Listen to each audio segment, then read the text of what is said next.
2025년 5월 12일 월요일 새벽 기도에 오신 성도님들을 주님의 이름으로 환영합니다. 오늘 우리에게 주신 하나님의 말씀은 에스더 1장 1절로부터 12절까지의 말씀입니다. 구약성경 750면에 있는 에스더 1장 1절로 12절까지의 하나님의 말씀을 제가 봉독하겠습니다. 이 일은 아하수에로 왕 때에 있었던 일이니 아하수에로는 인도로부터 구스까지 127지방을 다스리는 왕이라. 당시 아하수에로 왕이 수산궁에서 즉위하고 왕위에 있은 지 제3년에 그의 모든 지방관과 신하들을 위하여 잔치를 베푸니 바사와 메대의 장수와 각 지방의 귀족과 지방관들이 다 왕 앞에 있는지라.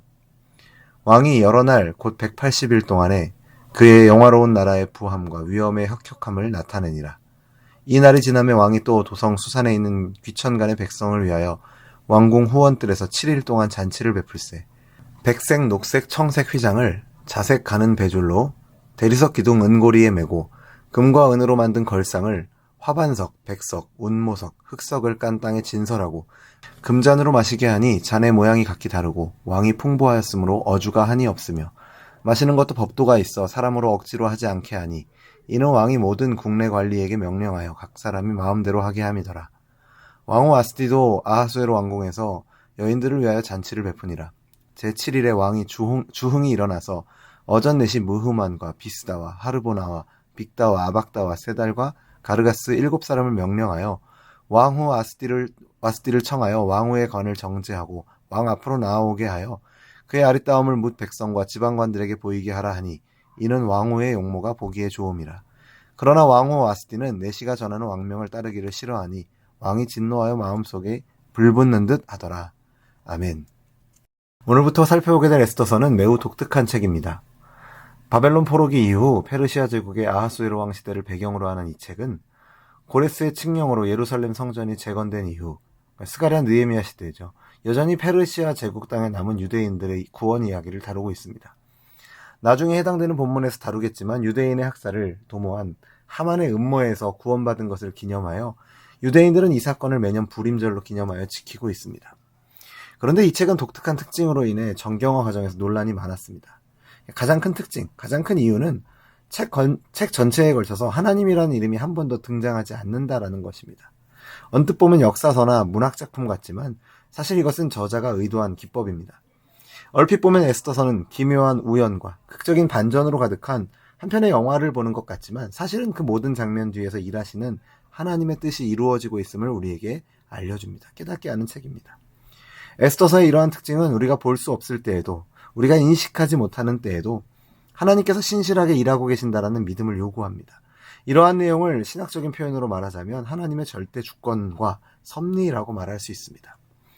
개혁신학에서는 이러한 하나님의 절대적인 주권과 섭리를 강조합니다. 웨스트민스터 소요리 문답은 섭리란 하나님께서 만드신 피조물과 그들의 모든 행동을 지혜롭고 전능하게 보존하시고 통치하시는 것이라 이야기합니다. 에스더서는 바로 그런 하나님의 보이지 않는 통치, 섭리가 삶 속에서 작동함을 보여주는 책입니다. 실제로 이 책이 전하고자 하는 메시지는 분명합니다. 하나님이 보이지 않을 때에도 그분의 섭리하심을 신뢰하라는 것입니다. 앞으로 며칠 동안 우리가 에스더서를 함께 살펴보면서 이러한 하나님의 섭리를 더욱 굳게 붙잡으시고 믿으시는 저와 여러분 되기를 바랍니다. 에스더서 전체의 내용을 개관해 드렸습니다. 잠시 에스더서 1장의 내용을 살펴보도록 하겠습니다. 에스더서 1장은 아하수에로 왕의 사치스러운 연회로 시작됩니다. 아하수에로 왕은 페르시아 각지의 귀족과 신하를 불러 180여일 동안 호화로운 연회를 열며 자신의 부귀를 과시했습니다. 연회 마지막 날 왕은 만취한 상태에서 아름다운 왕후 와스티를 불러 자신의 아름다움을 뽐내도록 요구했지만 와스티는 이를 단호히 거절합니다. 이것이 오늘 읽은 12절까지의 내용입니다. 그 이후의 내용은 분노한 아하수에로 왕이 와스티를 즉시 폐위시키고 페르시아의 모든 남편들에게 자기 집의 주인이 되라는 황당한 칙령을 내리는 것이 이어집니다. 이 사건은 당시 왕의 권위가 얼마나 헛되고 모욕적일 수 있는지를 보여줍니다. 와스티는 음란한 잔치에서 아내들을 전시하려는 왕의 요구를 거부함으로써 자신의 명예와 존엄을 지켰습니다. 그녀의 결정은 남편의 어리석은 명령과 대비되어 매우 현명하고 겸손한 행동으로 볼 수 있는 것이죠. 2장 이후로 다루게 될 내용이지만 와스티의 폐위는 에스더의 등장을 위한 전환점이 되었습니다. 왕은 새 왕비를 뽑기 위해 아름다운 처녀들 가운데서 에스더를 선택하였고 결국 에스더는 페르시아의 새로운 왕후가 됩니다. 이후 모르드게는 에스더를 통해 왕의 신임을 얻고 유대인들에 대한 음모를 막을 기회를 얻게 됩니다. 이렇게 새 왕비 에스더를 통해 하나님의 구원 역사가 더욱 구체적으로 펼쳐집니다. 4장에 가면 유명한 구절이죠. 모르드게가 에스더에게 말하기를 내가 왕후의 자리를 얻은 것이 이때를 위함이 아닌지 누가 알겠느냐라고 말하죠. 이는 하나님께서 에스더를 정확한 시간과 장소에 두어 그분의 목적을 이루고자 하신다라는 사실을 암시합니다. 실제로 앞서 벌어진 일련의 사건들은 모두 조율된 각본처럼 보입니다.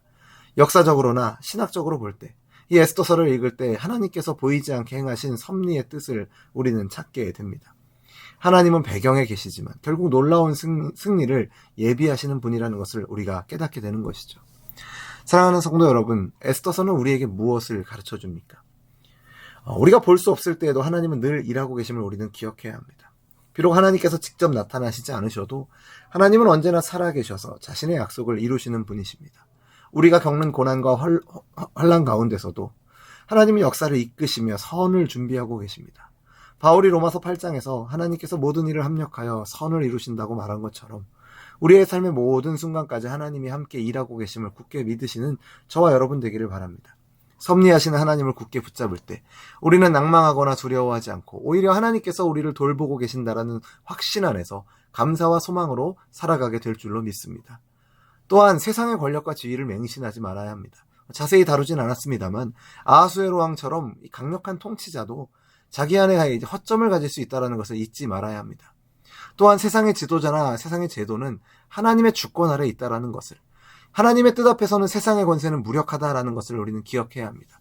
오직 하나님만이 온 우주를 통치하시며 선과 악을 가름하시는 최종 권위자임을 믿으시는 저와 여러분 되기를 바랍니다. 그러므로 인간의 연약함 대신에 하나님께 우리의 삶을 맡기고 의지하시는 저와 여러분 되기를 간절히 소원합니다. 우리가 보기에는 환난처럼 보여도, 혼돈한 것처럼 보여도 하나님은 그 가운데서 자신을 드러낼 방법을 준비하십니다. 하나님께 기도로 나아가 그분의 인도하심을 구하시는 저와 여러분 되기를 바랍니다. 그리고 인간의 권력보다는 하나님의 섭리와 하나님의 능력을 신뢰하며 겸손히 살아가시는 저와 여러분 되기를 주님의 이름으로 축원합니다. 기도와 말씀으로 하나님 앞에 서서 하나님과 교통하며 살아갈 때 하나님은 결코 우리를 홀로 두지 않으시며 은혜로 이끄실 줄 믿습니다. 때로는 보이지 않는 상황 속에서도 하나님의 앞에서 기도의 손을 들며 그분의 선하신 인도하심을 구하시는 저와 여러분 되기를 바랍니다. 빌립보서 4장의 말씀처럼 염려 대신 기도와 감사함으로 하나님께 우리의 구할 것을 맡길 때 그분의 평강이 우리의 마음과 생각을 지켜주실 줄로 믿습니다. 하나님께서 우리의 눈에는 보이지 않으셔도 결국 우리를 인도하시고 복 주신다라는 약속을 붙들며 오늘 하루를 살아가시는 저와 여러분 되기를 주님의 이름으로 축원합니다. 기도하겠습니다. 사랑과 은혜가 많으신 하나님 아버지, 오늘 이 말씀을 통해 하나님의 이름이 드러나지 않아도 그 뜻은 결코 사라지지 않았음을 다시금 깨닫게 하시니, 기억하게 하시니 감사드립니다. 세상은 우연처럼 보이는 사건들로 가득 차 있지만 그 모든 순간의 뒤에는 하나님의 세밀하고 놀라운 섭리가 있음을 믿습니다.